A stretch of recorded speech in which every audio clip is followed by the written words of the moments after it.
एक चेहरा जो कभी ग्लैमर की दुनिया की सबसे चमकती रोशनी में खड़ा था, जिसके पीछे बड़े बड़े ब्रांड्स, फिल्में और शोहरत भाग रही थी।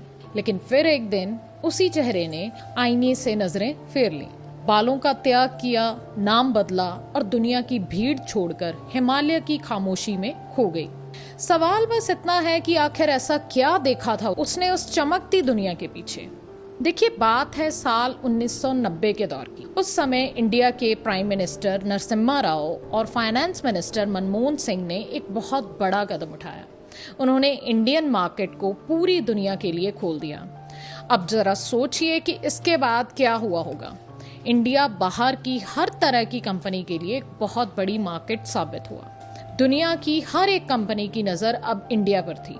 ध्यान देने वाली बात यह है कि इनमें बहुत सारी फीमेल्स के जो मेकअप से जुड़ी हुई कंपनियां वो भी थी, जो अब इंडिया को स्पेशली टारगेट करने लगी थी। यहीं से एक नया बदलाव आता है। यही वो समय था जब इंडिया के लोगों और यहाँ के दर्शकों को पहली बार मिस वर्ल्ड और मिस यूनिवर्स ब्यूटी कॉन्टेस्ट के बारे में पता चलता है। अब जरा समझिए, इसके अगले कुछ सालों में क्या होता है। इंडिया की दो लड़कियां ऐश्वर्या राय और सुष्मिता सेन मिस वर्ल्ड और मिस यूनिवर्स जीतकर पूरी दुनिया में इंडिया का नाम चमका देती हैं। लेकिन कहानी में एक दिलचस्प मोड़ आता है। इन दोनों के बिल्कुल साथ एक तीसरी लड़की भी थी, जो इन्हें बराबर की टक्कर दे रही थी। उस समय पूरी दुनिया की मल्टीनेशनल मेकअप कंपनियां इंडिया की 3 टॉप मॉडल्स को खास तौर पर टारगेट कर रही थी। उनमें से 2 तो ऐश्वर्या राय और सुष्मिता सेन थी। लेकिन सोचिए, ये तीसरी मॉडल कौन थी। इसी लड़की का नाम था बरखा मदान। बरखा मदान पंजाब की रहने वाली थी। 1970 में उनका जन्म पंजाब में हुआ और 1990 आते आते वो एक टॉप मॉडल मानी जाने लगी। जिस साल ऐश्वर्या राय ने मिस वर्ल्ड का खिताब जीता था ना, उसी साल पंजाब में जन्मी बरखा मदान ने मिस टूरिज्म का अवार्ड जीता और इसी साल मिस इंडिया मुकाबले में उन्होंने दूसरा स्थान हासिल किया था। बात यहीं पर खत्म नहीं होती। अगले ही साल मलेशिया में ऐसा ही एक बहुत बड़ा इवेंट होता है और उसमें भी बरखा मदान तीसरे स्थान पर रहती हैं। अब पूरी दुनिया के प्रोडक्ट्स बेचने वाली कंपनियां इंडिया की इन 3 लड़कियों के पीछे भाग रही थी। वो हर हाल में इन्हें हायर करने की कोशिश कर रही थी ताकि अपने प्रोडक्ट्स को इंडिया के ग्राहकों तक पहुंचा सकें। ऐश्वर्या राय, सुष्मिता सेन और बरखा मदान, इंडिया की ये तीनों लड़कियां अचानक पूरे देश के टीवी पर बहुत पॉपुलर हो चुकी थी। इन्हें ढेरों टीवी एडवर्टाइजमेंट्स मिलने लगी थी। अब बॉलीवुड फिल्म इंडस्ट्री भी इन मल्टीनेशनल कंपनियों से कहां पीछे रहने वाली थी। वो भी इन तीनों लड़कियों के खूबसूरत चेहरों की बदौलत अपनी सफलता को कैश करना चाहती थी और इसी वजह से इन तीनों लड़कियों को अगले कुछ ही सालों में बॉलीवुड की तरफ से अलग अलग फिल्मों में ऑफर्स आने लगे।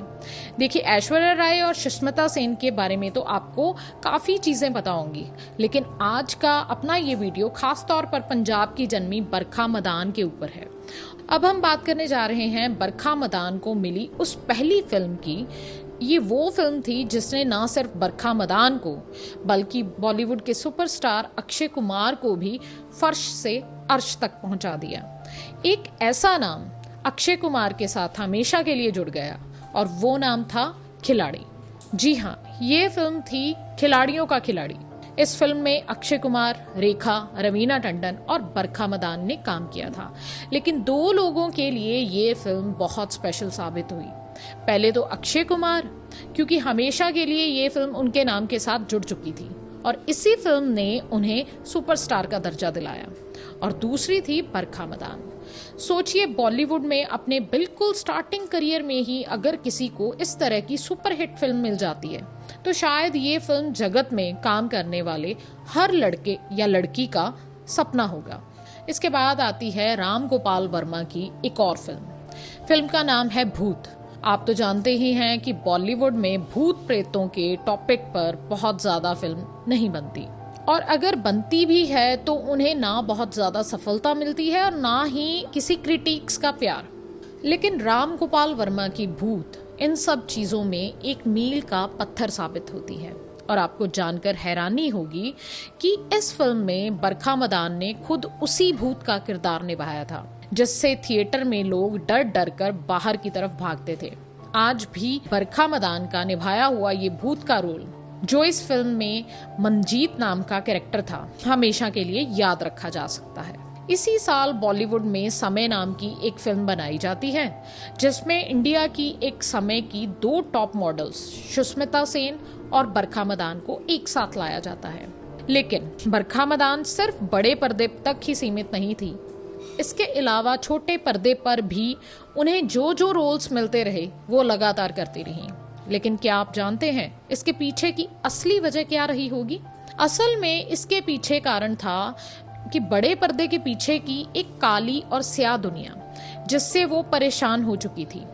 बड़े पर्दे पर दिखने वाले हंसते हुए चेहरे और चमकती रोशनियों के पीछे जो असल जिंदगी थी, देर रात तक चलने वाली पार्टियां, वहां होने वाला नशा और सिर्फ नाम के ही रिश्ते। धीरे धीरे जैसे जैसे बरखा मदान इस इंडस्ट्री में आगे बढ़ती गईं, वैसे वैसे उन्हें उस इंडस्ट्री और यहाँ के लोगों की असलियत का पता चलना शुरू हो गया। और यही वजह थी कि बरखा मदान ने धीरे धीरे बॉलीवुड से अपना रुख छोटे पर्दे की तरफ कर लिया था। न्याय 1857 क्रांति में बरखा मदान ने रानी लक्ष्मीबाई का रोल निभाया था और इसके अलावा 7 फेरे जैसे बहुत सारे मशहूर सीरियल्स भी किए थे। लेकिन जब बरखा मदान को ये टीवी की दुनिया भी उतनी ज्यादा नहीं जमी, तो फाइनल उन्होंने अपना एक प्रोडक्शन हाउस खोला। वो कनाडा गई और वहां सुरखाब नाम की एक फिल्म बनाई। ये फिल्म खास तौर पर उन इंडियन माइग्रेंट्स के ऊपर बनाई गई थी जो पंजाब से या पूरे इंडिया से कनाडा जाते हैं और अलग अलग तरह के स्ट्रगल्स का सामना करते हैं। लेकिन अब धीरे धीरे बरखा मदान का इस पूरी दुनिया से मोह टूटना शुरू हो चुका था। शायद इन सब चीजों से बहुत पहले ही, जब वो टीनेज में थी। उसी समय एक तरफ भले ही वो टॉप मॉडल थी, लेकिन दूसरी तरफ उनका ध्यान आध्यात्मिकता की तरफ ज्यादा बढ़ने लगा था। धीरे धीरे उनके दिल में एक सवाल हमेशा उठने लगता था। वो सवाल था कि क्या सिर्फ यही जिंदगी है? क्या इस जिंदगी के अलावा कोई और जिंदगी नहीं है? क्या सिर्फ देर रात तक की पार्टियां, उन पार्टियों में होता नशा या फिर अलग अलग लोगों के साथ बने हुए नाजायज संबंध, क्या सिर्फ यही चीजें इंसान को खुश रखती हैं? क्या इससे ऊपर उठकर कोई और सच्ची खुशी नहीं है दुनिया में? फाइनली बरखा मदान अपने इन सभी सवालों का उत्तर खोजने के लिए एक दिन सब कुछ छोड़कर, अपने बहुत ही स्टेबल प्रोफेशन को छोड़कर धर्मशाला चली जाती हैं। धर्मशाला, जिसे बौद्ध धर्म का केंद्र माना जाता है। वहां जाकर सबसे पहले वो कई महीनों तक रहती हैं, आध्यात्मिकता की जो तलाश करती हैं, स्पिरिचुअलिटी को ढूंढने की कोशिश करती हैं और बहुत सारे धर्मों से रिलेटेड जो बुक्स हैं वो पढ़ती हैं। और फिर फाइनली एक दिन उनकी मुलाकात बौद्ध धर्म के सबसे ऊंचे गुरु माने जाने वाले व्यक्ति दलाई लामा से होती है। दलाई लामा के बारे में किताबें तो बरखा मदान बचपन से पढ़ती आ रही थी। शुरू से ही उन्हें बौद्ध धर्म और उनकी शिक्षाओं में बहुत ज्यादा इंटरेस्ट था। और फाइनली कुछ महीनों के इस सफर के बाद बरखा मदान, जो एक समय को बहुत खूबसूरत महिला और टॉप मॉडल हुआ करती थी, वो अपना सिर मुंडवा लेती हैं। जी हाँ, वो अपने बालों का हमेशा के लिए त्याग कर देती हैं, जिन्हें किसी भी औरत की सुंदरता का सबसे पहला साइन माना जाता है। इसके बाद उनका अगला त्याग होता है नॉर्मल इंसानों के कपड़ों का। इन सभी कपड़ों की जगह बरखा मदान बौद्ध भिक्षुओं वाला मैरून रंग का चोला पहन लेती हैं और इसके बाद वो हिमालय की ऊंची चोटियों की तरफ रुख करती हैं। इन बहुत दूर दराज के इलाकों में, जो आम लोगों की दुनिया से बहुत ज्यादा दूर थे, वहां बने बौद्ध शिविरों में बरखा मदान रहती हैं। वो घंटों तक मंत्र जाप करती हैं और दूसरी फिजिकल एक्सरसाइजेस करती हैं, सिर्फ सच्ची खुशी के लिए, जो उन्हें कभी मुंबई में मिल ही नहीं सकी। तब से लेकर आज तक बरखा मदान का जीवन बिल्कुल इसी तरह गुजर रहा है। इस पूरे समय के दौरान वो दलाई लामा से कई बार मिल चुकी हैं। वो बहुत सारे टीवी इंटरव्यूज दे चुकी हैं, जिनमें वो आने वाली नस्लों को और यहाँ तक कि बॉलीवुड इंडस्ट्री में काम करने वाले लोगों को जिंदगी के असली मायने और खुशी का राज समझाती हैं। क्योंकि बरखा मदान के मुताबिक बॉलीवुड में ज्यादातर लोग अकेलेपन और डिप्रेशन का शिकार हैं। और देखिए, आप सबको वो न्यूज़ तो पता ही होगी जब लद्दाख में कुछ दिन पहले हिंसा फैलती है।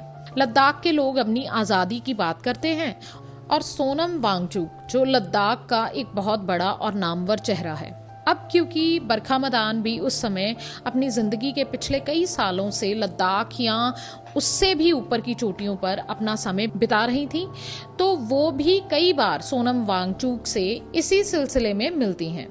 बरखा मदान ने अब अपना नॉर्मल इंसानों वाली ज़िंदगी का नाम बदल लिया है। अब उनका नाम बरखा मदान नहीं, बल्कि अब उनका नाम ग्लायल सेंट सामतेन हो चुका है। अब वो अपने अलग अलग इंटरव्यूज़ में कहती हैं कि फाइनली जिस चीज़ की तलाश में वो हमेशा रही, मतलब एक अंतिम सुख, एक असली खुशी, वो फाइनली उन्हें मिल चुकी है। आज भी हम अक्सर ऐसी खबरें देखते हैं कि पुराने बहुत मशहूर एक्टर्स और एक्ट्रेसेस की जो दर्दनाक कहानियाँ वो हम लोग सुनते हैं, जिनका अंत बहुत बुरी तरह से होता है। बहुत सारे लोग अपने फ्लैट्स में, अपने घरों में, या तो अपनी ज़िंदगी के आखिरी पल बहुत बुरी हालत में गुजार रहे होते हैं, या उनकी ज़िंदगी का अंत ही बहुत ही खौफनाक तरीके से होता है। हमें ऐसे बहुत एक्ट्रेस और एक्ट्रेसेस के नाम पता हैं, या उनकी जो लाइफ के लास्ट मोमेंट्स हैं वो न्यूज़ में हम सुनते हैं। बहुत सारे लोग डिप्रेशन में हैं, बहुत सारे नशों के शिकार हैं, और किसी ने तो रिश्तों से तंग आकर अपनी खुद की जीवन लीला ही समाप्त कर ली। ये बॉलीवुड इंडस्ट्री का वो काला और स्याह पक्ष है जिसे बरखा मदान ने अपनी बहुत छोटी उम्र में ही जज कर लिया था, और यही सब कुछ छोड़कर वो हिमालय की चोटियों पर चली गई थी, भगवान की तलाश में और एक असली खुशी की तलाश में। मुझे उम्मीद है कि आपको पंजाब की इस बेटी बरखा मदान की कहानी और उनके इन बड़े फैसलों को देखकर और सुनकर ज़रूर कुछ अलग महसूस हुआ होगा। साथ ही शायद आपकी जानकारी में भी कुछ हद तक बढ़ोतरी हुई होगी। और ये वीडियो यहीं पर समाप्त होता है।